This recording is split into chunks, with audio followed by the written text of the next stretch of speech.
Question for you. If you were to mock someone's accent, rib them, have a little play around with someone's accent. You know, when you're ordering a pizza, I would like some pizza, mamma mia, pizza, pasta, lasagna. Is that as bad as blackface? Well, an Italian restaurant owner has taken to social media to shame diners who mocked his accent. Linguist Dr Rob Drummond, who works at Manchester Met University, has argued that using accents for comedic effect in sitcoms and on television promotes lazy stereotypes and can be damaging. Is this once again us also stepping towards potentially people not being able in acting to play someone who is a different nationality to them? We've already had a big furore about people playing a different ethnicity, but what about someone putting on an accent? What about me putting on, you know, when I used to act years ago, I used to have to put on a little bit of a northern accent. Now, I'm not brilliant at it, but I do it a little bit. Now, am I taking work from a northern person by doing that? I mean, are we sort of moving now towards this strange situation where we're getting offended now by putting on an accent? Isn't that acting? Well, Calvin Robinson is a broadcaster, commentator and columnist at various newspapers, The Telegraph being one of them. Mamma mia, Calvin Robinson. Are we being horribly offensive? Am I being offensive by saying I'd like to take you for a pizza? Who cares?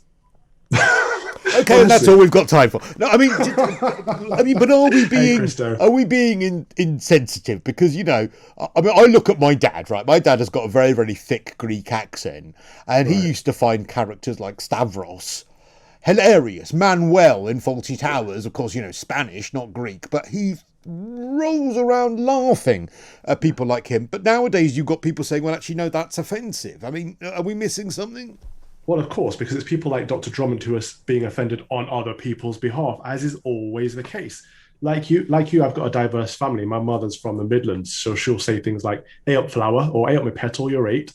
And my father's family are from Jamaica, so he'll be like, "What agua my out," or something like that. And I think it's absolutely hilarious to mock both of their accents, and they both find it funny too. But this is the thing: how can you have humour without offence?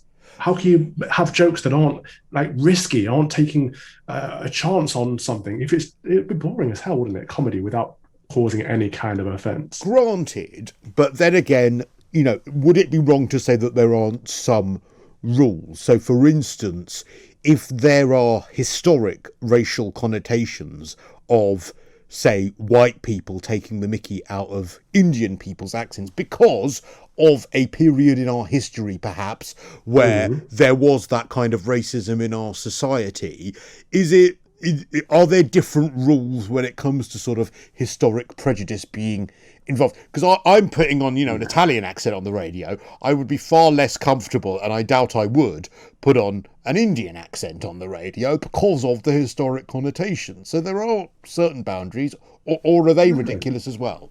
They are absolutely ridiculous. Why the double standards? If you can do an Italian accent, you can do an Indian accent. I would like to hear your Indian accent, Christo. I think it would be great. I'm sure you would, but I'm not going to do it because people. I would fear I would be cancelled for doing it, and I would fear that people would take the historic connotations of people mimicking those of Indian descent and would say that I'm being racist. That's the difference. Now, I wouldn't mean it in a racist way. I would be joking in the same way that I would joke from Italian. But I think that I would risk being cancelled for that. Well, it's all about intent, isn't it? And again, we've always lost this sense of context. If you're meaning to cause offence, if you're meaning to be discriminatory or prejudiced, then of course it's offensive. But if you're not, if you're just having a laugh, if you're making a joke, then it's up to the person if they get offended or not. And, you know, we have 40 different dialects in the UK. So accents aren't all about races anyway. We have many accents of our own in this country that we can mock, you know, from the Birmingham accent, which was voted the least audible accent in the country, to the Scottish, well, many Scottish accents, to the Geordie accent. I'm up here in Durham at the moment. They have a particular accent of their own that I'm hearing every day. I cannot emulate it, so I won't. But I'll ask you to say 2 words for me. Beer, followed by can. That will be how you speak Jamaican, and say bacon in Jamaican. Beer can. Oh, yeah, that's true. No, that is true. That is what. Oh, you would say that. Are you mocking my cultural heritage, Chris? Now I am, aren't I? And so you can get yourself in a real pickle with this. But I do worry as well that we're moving towards a state. I predicted this a while ago. I remember, I think you and I might even have this conversation where we're now going to come to a situation where we're going to see, like, for instance, I watched, really happy household last night in my house because I watched some of Sophie's Choice, and Meryl Streep plays someone with a really heavy. I think she's Polish.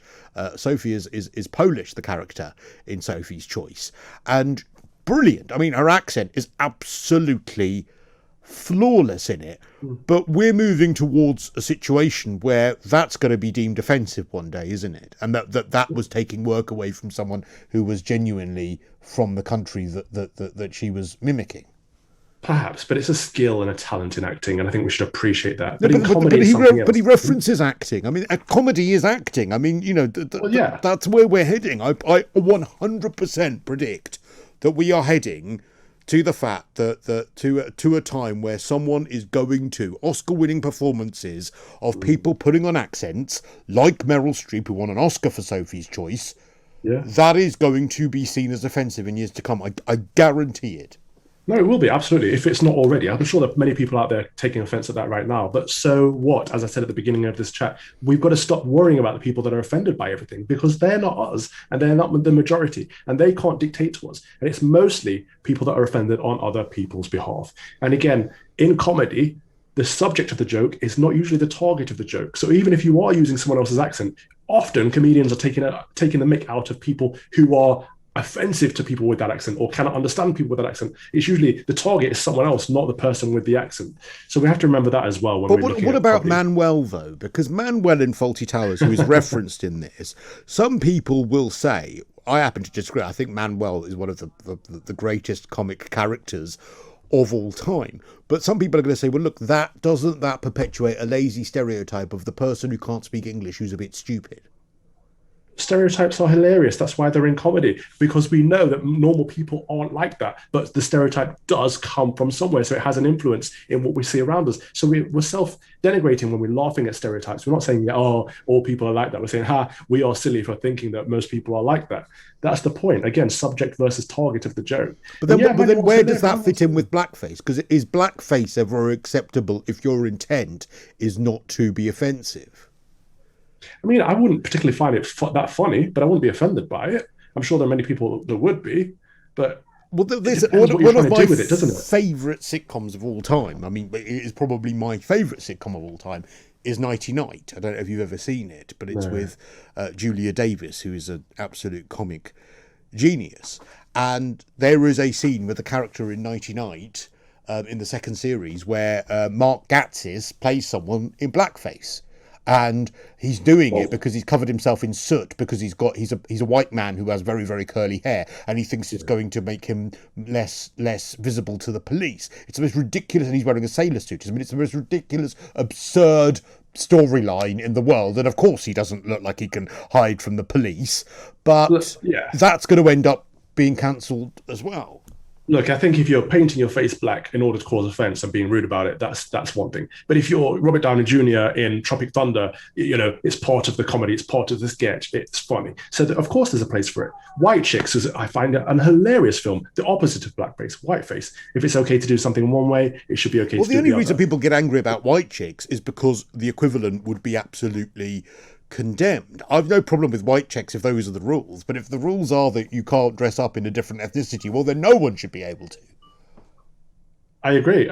Equality for everyone. Either something is acceptable or it's not acceptable. It's the same for the words we use, it's the same for the acting we do, it's the same for the dialects we use. Look, either something's okay for everyone or it's not. It's really simple. And I don't think there's anything wrong with accents. I don't think there's anything wrong with dressing up as people that you're not. Gay people can play straight people, vice versa. People from the Midlands can play people from down south and vice versa. And there's nothing wrong with you doing an Indian accent. Calvin Robertson, you owe me a Gaylord. Remember that. I do owe you a Gaylord. You do owe me a Gaylord. Back in London. I'm going to hold you to the Gaylord you're going to get me. That's Calvin Robinson, broadcaster and columnist for the Telegraph. If anyone doesn't know what that is, though, Gaylord is actually a restaurant. He doesn't have to actually find me a Gaylord, though that would be welcome too.